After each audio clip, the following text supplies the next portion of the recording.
हेलिकॉप्टरच्या ज्या एजन्स्या आहेत त्या एजन्स्या खऱ्या अर्थानं त्या हेलिकॉप्टरचं मेंटेनन्स करतात का नाही यावर आता प्रश्नचिन्ह उपस्थित व्हायला लागलं.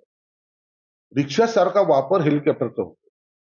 याला सोडायचा ते दुसरी टिप करायची, तिसरी टिप करायची आणि अशा पैसे कमवण्याच्या नादामध्ये मला वाटतं हे ऍक्सिडेंटचं प्रमाण वाढत चाललेलं आहे. म्हणून त्यांच्यावर सुद्धा काही बंधने घातली गेली पाहिजे. पायलट आहे, त्यांनी किती रन केला पाहिजे किंवा काय त्याच्याबद्दलची सिस्टीम काय आहे, हे कुठेही तपासलं जात नाही. म्हणून आज पंकजा ताईचं हेलिकॉप्टर मध्ये तांत्रिक बिघाड आला.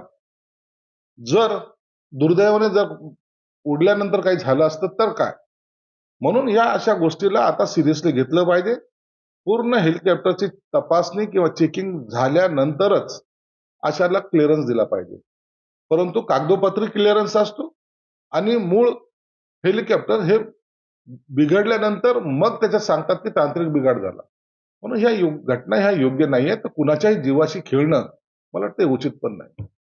अजित पवारांच्या अपघातानंतर भाजपला विरोध करणारे किंवा त्याच्या मृत्यू होतात हे आपले लोक पाहिजे असं संदर्भात. हे बघा आता ह्या ऍक्सिडेंटवर आता मी जास्त बोलणार नाही. सगळ्यांनी याच्यावर आपले भाष्य केलेलं आहे. काय घडतंय नाही घडतंय हे राजकारणातलं प्रत्येक जाणकार माणूस जाणून आहे. म्हणून माणसं चाललीत त्यापेक्षा पक्षावर चर्चा जास्त होत चाललेली आणि याचा सविस्तर अशी चौकशी यासाठीच होणं गरजेचं आहे की नेमकं याचे कारण काय. आपण हळूहळू व्यक्त करायची, 4 दिवसानंतर ती गोष्ट विसरायची, पुन्हा जशाला तसं हे चालता कामा नये. म्हणून याच्यावर थोडासा प्रत्येक पक्षाच्या नेत्यांनी गांभीर्यानं घेऊन ही चौकशी करण्यासाठी सहकार्य केलं पाहिजे.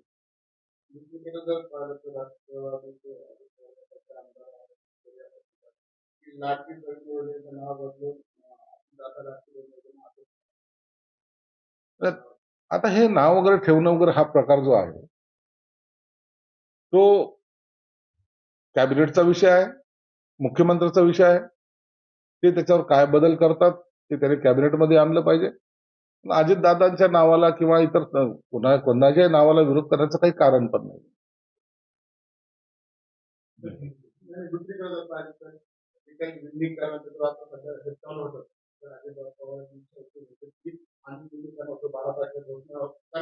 मात्र त्याच गटातील काही लोकांना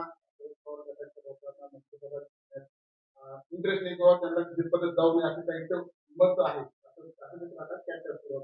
विलीनीकरणाच्या चर्चेवर आता अजितदादाच्या गटाकडून जो जास्त प्रमाणात विरोध होतोय याचा अर्थ आता असा आहे की यानंतर विलीनीकरणाची प्रक्रिया ही थांबणार आहे. एकही माणूस त्या गोष्टीची पुष्टी करत नाही. शरद पवारांसारख्या माणसांनी सुद्धा स्पष्टीकरण दिल्यानंतर शरद पवार खोटे बोलतायत ही म्हणण्याची त्यांची मजल गेलेली आहे. म्हणून आता विलीनीकरण हा विषय राहिलेला नाही. आता सत्तेमध्ये त्यांना सामावून घेण्याचं नाहीच नाही हा त्यांचा असलेला दृष्टिकोन आहे. म्हणून आता ह्या चर्चा काही काळानंतर बंद होतील.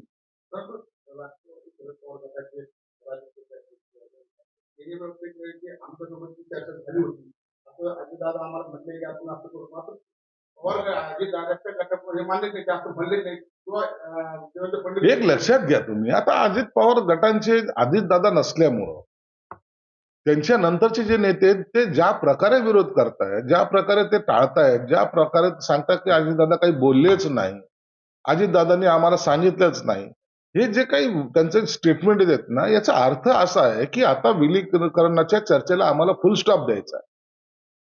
म्हणून आता ह्या सगळ्या राजकारणाच्या घडामोडीमध्ये शरद पवार साहेबांचं ऐकणार नाही असं स्पष्ट संकेत हे अजितदादा गटाच्या नेत्यांनी दिलेले आहेत.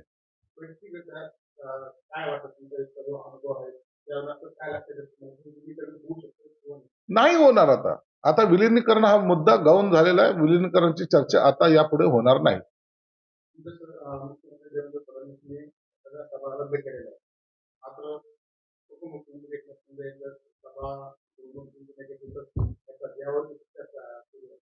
नाही आता याच्यावर चर्चा करण्यासारखं काही नाहीये.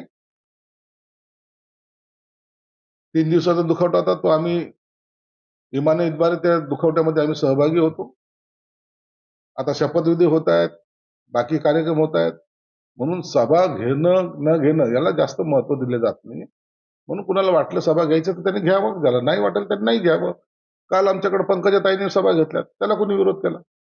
कालच झाली ना त्यांची सभा. म्हणून अशा सभा सगळीकडे चालू आहेत. फक्त मुख्यमंत्र्यांनी टाळलेलं आहे, एवढंच काय ते.